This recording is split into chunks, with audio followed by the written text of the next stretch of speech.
बिस्मिल्लाहिर्रहमानिर्रहीम। अस्सलाम वालेकुम। आज का हमारा जो टॉपिक है वो है एक्सपोनेंशियल इक्वेशंस।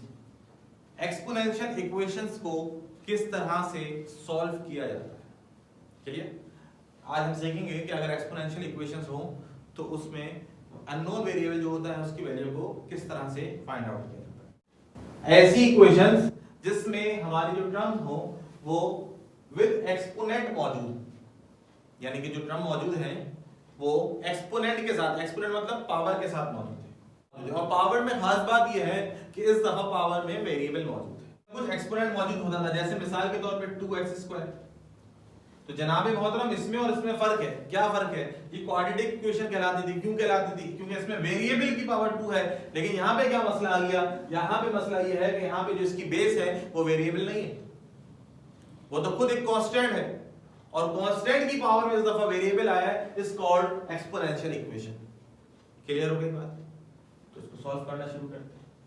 क्वेश्चन है हमारे पास 5 पावर x + 1 + 5 2 - x = 5 की पावर 3 + 1। कभी भी जब इस तरह की इक्वेशंस आ जाएं तो इसको हम किस तरह से सॉल्व करते हैं? 5 की पावर x + 1 = एक रूल, बेसिक कॉन्सेप्ट जो कि हमें मालूम है, a की पावर b × a की पावर c। अगर दोनों की बेसिस सेम हो, बीच में मल्टीप्लाई का रिलेशन हो, तो हम इनको ऐड कर लिया करते हैं। किनको? इनकी पावर्स को। ये बात हमें मालूम है। If the basis are same, powers will be add. कब? बीच में कौन सा रिलेशन हो, बीच में कौन सा ऑपरेटर हो? मल्टीप्लाई का ऑपरेटर हो। क्लियर?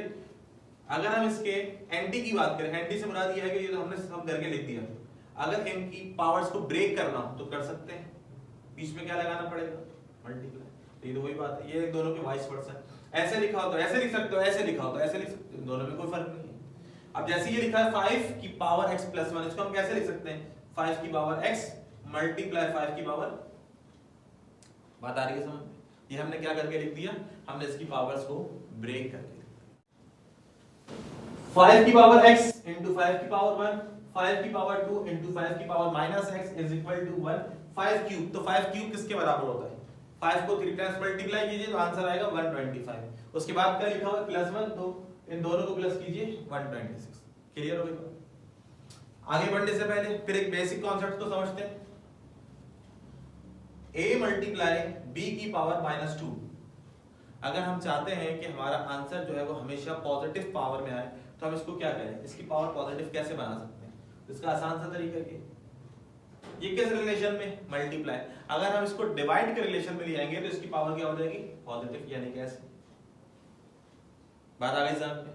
और कभी अगर ऐसे लिखा हो मिले a / b की पावर -3, हमारी कोशिश ये होती है कि जब भी हम आंसर लिखें तो पॉजिटिव पावर के साथ लिखें।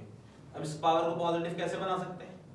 अगर ये डिवाइड में माइनस है तो इसको मल्टीप्लाई में लिखें, तो इसकी पावर क्या हो जाएगी? +3 हो जाएगी। पॉजिटिव समझाने के लिए लिखा है। बात आ रही है यहाँ तक समझ? अगर मल्टीप्लाई के रिलेशन में नेगेटिव पावर है तो डिवाइड में ले जाएं, डिवाइड के रिलेशन में अगर नेगेटिव पावर है तो उसको मल्टीप्लाई के रिलेशन में ले। 5 की पावर 1 = 5, 5 की पावर x, 5 का स्क्वायर 25, 5 की पावर -x = 126। ठीक है जी? ये सब एज इट इज आ गया, बीच में मल्टीप्लाई है। 25 की जगह 25, ये बीच में आपस में एक दूसरे से मल्टीप्लाई हो गए। पावर क्या है? -x। अभी बताया कि अगर माइनस के अंदर है तो पॉजिटिव कैसे बना सकते हैं? उसको डिवाइड के रिलेशन में लिया तो -x नीचे जाके क्या हो जाएगा? यानी कि डिवाइड के रिलेशन में क्या हो जाएगा? 5 की पावर x, माइनस रिमूव हो जाएगा, माइनस चेंज हो जाएगा प्लस के अंदर, = 126। अब ये जो 5 की पावर x है, यहाँ भी 5 की पावर x है, इसको हम सपोज कर लेते हैं कि ये y के बराबर है। किसके बराबर है? y के बराबर। y = 5 की पावर x। तो ये जगह 5 इसकी जगह आ जाएगा y + 25 1/5 की पावर x = y = 126। क्लियर हो गया?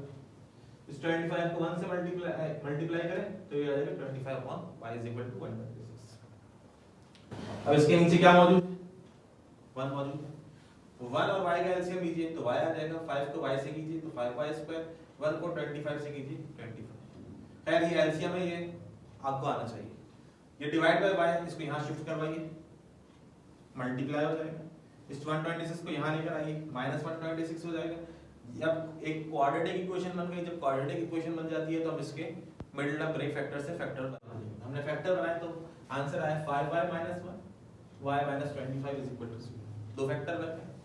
इक्वल टू 0, तो इसको इक्वलेट करवाते हैं। 5y minus 1 is equal to 0, y minus 25 is equal to 0। Minus 1 को शिफ्ट करवाया, प्लस 1 आ गया, 5 से मल्टीप्लाई हो रहा है, इधर आके इज इक्वल टू 1 डिवाइड के रिलेशन में आ जाएगा। माइनस 25 शिफ्ट करवाने से वो बन जाएगा प्लस 25। हमें क्या मालूम करना है, हमें इस x की वैल्यू को फाइंड आउट करना है, जो कि x अननोन है। अब दरअसल ये y क्या है, y किसके बराबर है, तो ये हमने सपोज किया था कि y किसके बराबर है, y बराबर है 5 की पावर x के।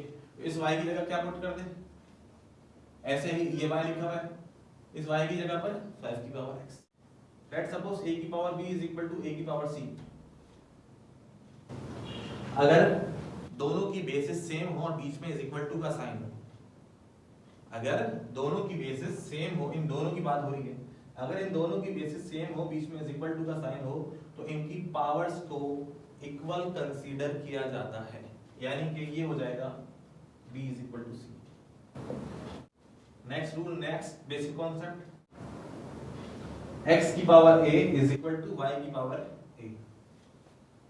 अब देखने से पता चल रहा है, अब क्या कह रहा है, अब रूल ये कहना चाह रहा है if the powers are same, अगर पावर सेम है तो बेसिस को इक्वल कंसीडर किया जाएगा। बात आ गई समझ में? If the powers are same basis will be considered as equal, यानी कि x इज इक्वल टू,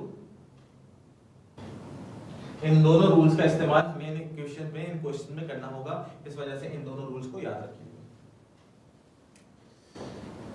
ये 1/5 लिखा हुआ है डिवाइड के रिलेशन में, इसको मल्टीप्लाई के रिलेशन में लिया है तो 5 की पावर क्या हो जाएगी -1। यार 25 का मतलब होता है 5 का स्क्वायर।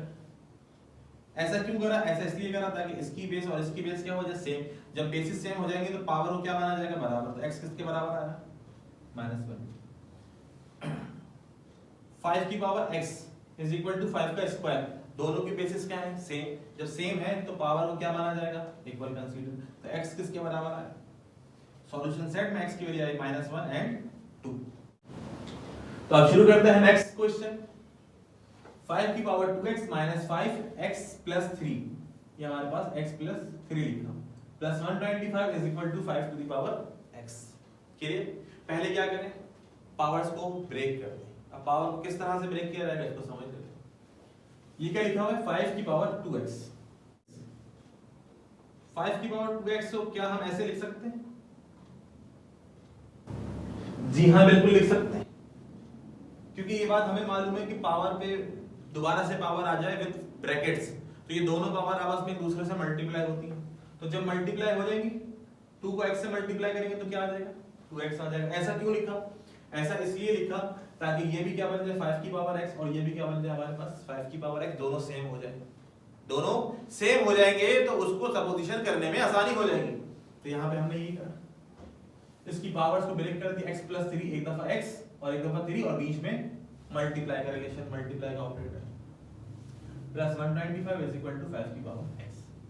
5 की पावर x इसको हमने सपोज कर लिया किसके बराबर है y के बराबर, तो जहां जहां 5 की पावर x है वहां पर y पुट कर दीजिए, ये आ गया y 5 की पावर x, ये आ गया y 5 की power x is equal to y का स्क्वायर कीजिए y स्क्वायर, 125 को मल्टीप्लाई कीजिए y से तो 125 प्लस 125, ये प्लस का y इधर इज इक्वल टू से पहले शिफ्ट कर रहे हैं तो ये हो जाएगा minus y square minus 125 by minus 5 is equal to minus 26 plus 125 is equal to 0। Middle term break कीजिए तो फैक्टर बनेंगे y minus 1 and y minus 125 is equal to 0, y minus 1 is equal to 0 and y minus 125 is equal to 0। Minus 1 shift करवाया plus 1, minus 125 shift करवाया plus 125। y किसके बराबर है, y की जगह पर y की वैल्यू पुट करें, y किसके बराबर 5 की पावर x, तो यहाँ पे हमने ये किया y की जगह पर y की वैल्यू, y की जगह पर y की वैल्यू। क्लियर? ऐसा क्यों करा, ताकि जो अननोन वेरिएबल है उसकी वैल्यू को फाइंड आउट कर सके। 5 की power x is equal to 1। अब क्या मसला है, अब इसमें मसला ये है, पहली बात तो ये इसकी पावर कुछ नहीं है तो ज्यादा से ज्यादा क्या है 1, ना तो इनकी पावर सेम ना तो इनकी बेसिस सेम, ना तो पावर सेम हो ना तो बेसिस सेम हो, तो अब क्या करें, कौन कौन सा रूल अप्लाई करें। अब हमें एक बात मालूम है, तीसरी चीज हमें मालूम है कि किसी भी नंबर की अगर पावर 0 आ जाए तो किसके बराबर होता है 1, तो यानी कि जो 1 लिखा हुआ है इसको हम दूसरे तरीके से ऐसे भी लिख सकते हैं। क्यों लिख सकते हैं, सवाल ये बता क्यों लिख सकते हैं, इसलिए लिख सकते हैं जनाब मोहतरम ताकि इसकी बेस और इसकी बेस क्या हो जाए, बात आई समझ में, ताकि दोनों की बेस क्या हो जाए सेम। जब दोनों की बेस सेम होती है तो पावर को इक्वल माना जाता है। तो x की वैल्यू कितनी है 125 का क्यूब रूट लें, या सिंपल ऐसे कि 5 की पावर क्या होगी कि 125 आ जाए, तो 5 की पावर क्या होती है 3 होती है, 5 की power 3 which is equal to 125। ऐसा क्यों करा, ऐसा इसलिए करा ताकि दोनों की बेस सेम, अगर बेस सेम हो जाएगी पावर को बराबर होना चाहिए। तो x की एक वैल्यू है 0 और x की एक वैल्यू है हमारे पास 3। अपना ख्याल रखिएगा, अल्लाह हाफिज।